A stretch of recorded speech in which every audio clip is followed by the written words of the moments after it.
तो hello my dear class 10 वालों, आज हम क्या करेंगे? आज हम जानेंगे साइंस को पढ़ने का बेस्ट तरीका क्या है। और मैं बोल रहा हूँ साइंस को पढ़ने का बेस्ट तरीका क्या है। और आज जानेंगे आपको साइंस किस तरीके से पढ़नी चाहिए, अलग सर से, स्मृति मैम से या प्रशांत भैया से। तो न देरी करते हुए स्टार्ट करेंगे, सभी चीजों को डिटेल में जानेंगे। वीडियो ज्यादा बड़ी नहीं होने वाली है और ऐसी मजेदार वीडियो के लिए चैनल को सब्सक्राइब करना मत भूलना। ठीक है, आइएगा। ठीक है, चलिएगा। आपको सभी को पता होगा कि साइंस आपके तीन पार्ट होते हैं, एक तो फिजिक्स, एक केमिस्ट्री और एक बायो। एक होती है बायो, एक होती है केमिस्ट्री, एक होती है फिजिक्स। ठीक है, ये आपकी तीन सब्जेक्ट होती हैं। अब मैं एक चीज आपको बता देता हूँ, इन तीनों चीज बहुत 90% बच्चे क्या मिस्टेक करते हैं, इन तीनों चीजों को एक साथ उठा लेते हैं और कवर करने की सोचते हैं। यही सबसे बड़ी मिस्टेक होती है सभी स्टूडेंट्स की, ज्यादातर। भाई ध्यान रखना, आप कभी भी किसी टॉपिक से पूछोगे तो वो क्या बोलेगा कि पहले मैंने फिजिक्स उठाई या केमिस्ट्री उठाई या बायो उठाई। यानी कि आपको क्या करना है, एक पार्ट को उठाना है पहले। जिससे क्या होगा, आपका एक पोर्शन मजबूत हो जाएगा।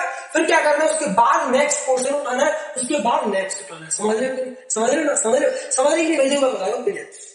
यानी सबसे पहले आपको एक पार्ट उठाना है। जिससे क्या होगा, आपका ये अगर कंप्लीट हो जाता है फिर उसको उठाना है, ये कंप्लीट हो जाए फिर ये उठाना है। क्योंकि भैया आपको पता ही है, फिर इसका आप रिवीजन करते रहो और इसको पढ़ते रहो, फिर ये दोनों कंप्लीट हो जाए फिर इसको उठाना है। समझ रहे हो कि नहीं? समझ रहे हो कि नहीं भैया? फिर इसको उठाना, क्योंकि इन दोनों का क्या करते हैं, रिवीजन करते रहना इन दोनों का, इसको कंप्लीट कर लेना। जिससे क्या होगा, आप एक एक कर चलोगे ना, तो इससे आपका जो सिलेबस के साथ साथ आपका रिवीजन भी होता जाएगा और आपको प्रॉब्लम भी नहीं आएगी। सेकंड चीज, जितना पढ़ रहे हो वीक के एंड में क्या करना है, एक देना भैया क्या, आपको बेस्ट लेवल का टेस्ट। चिंता मत करो, टेस्ट का देना बोल होता है।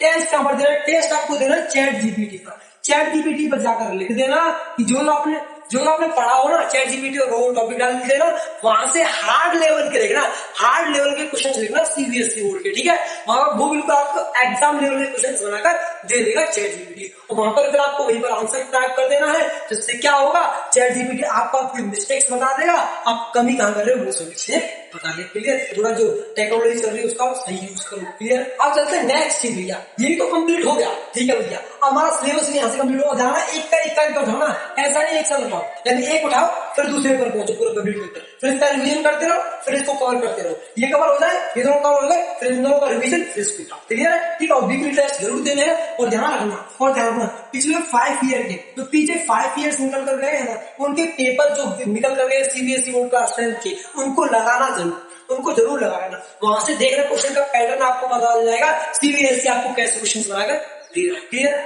और मैं एक और चीज बता दूं, अगर आपका सिलेबस समझ में नहीं आ रहा तो एक काम और करना, क्या सभी जो चैप्टर्स है उनके वन शॉट लेक्चर लेना। सबसे इंपोर्टेंट है वन शॉट लेक्चर अटेंड करना। क्लियर है? अब ये किसके अटेंड करने, मैं आपको बता दूं, आपके पास 3 बेस्ट ऑप्शन है। आप समृद्धि मैम से पढ़ सकते हो, प्रशांत भैया से पढ़ सकते हो और अलग से पढ़ सकते हो। ठीक है, अब ये डिसीजन आपको खुद लेना है कि आपको किस टीचर का समझ में अच्छे से आता है। अगर आपका अन्य टीचर का समझ में आ रहा है तो आप उनसे पढ़ सकते हो। ऐसा नहीं है कि इन्हीं से पढ़ो। भाई मैं बोल रहा हूँ, आपकी जिनका समझ में आ रहा है वहां से। ठीक है, और नेक्स्ट चीज मैं आपको एक चीज बता रहा हूँ, अगर मैं पर्सनल ओपिनियन दूं तो आप अलग सर से या प्रशांत भैया से पढ़ सकते हो। इनके बंस ऑफ लेक्चर यूट्यूब पर फ्री में पड़े हुए। ठीक है भाई, और फिर भी कोई प्रॉब्लम आ रही है तो कमेंट में बताना मत भूलना। भाई इस रूल मैप को फॉलो जरूर करना। ठीक है भाई, ठीक है, और बंस ऑफ लेक्चर करना अगर आपका कंप्लीट नहीं हो रहा होगा सिलेबस तो।